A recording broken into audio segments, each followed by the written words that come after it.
أعوذ بالله من الشيطان الرجيم. بسم الله الرحمن الرحيم.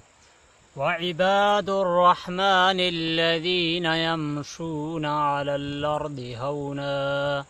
وإذا خاطبهم الجاهلون قالوا سلاما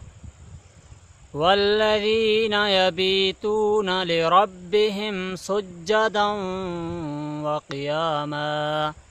والذين يقولون ربنا اصرف عنا عذاب جهنم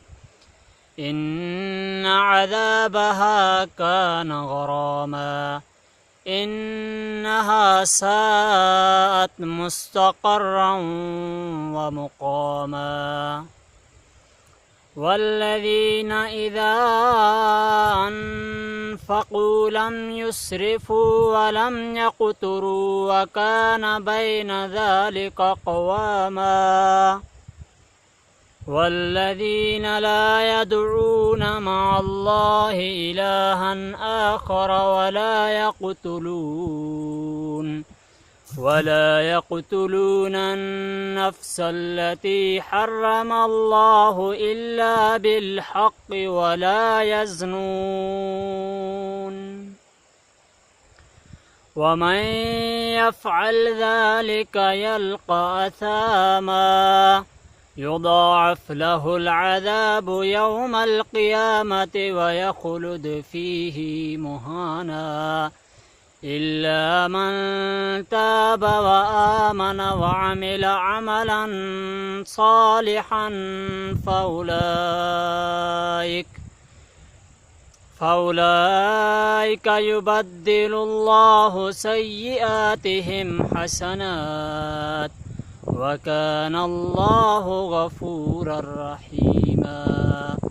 ومن تاب وعمل صالحا فإنه يتوب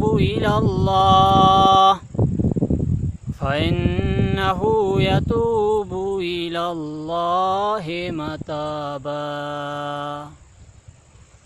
والذين لا يشهدون الزور وإذا مروا باللغو مروا كراما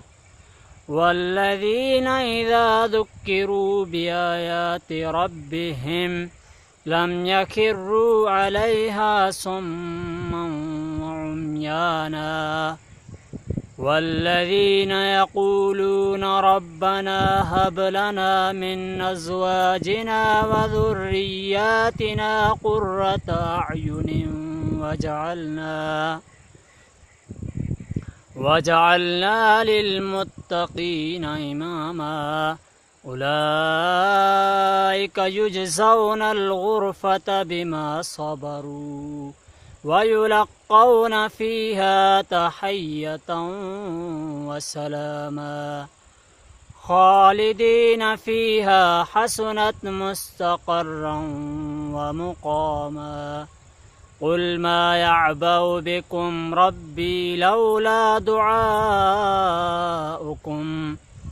فقد كذبتم فسوف يكون لزاما.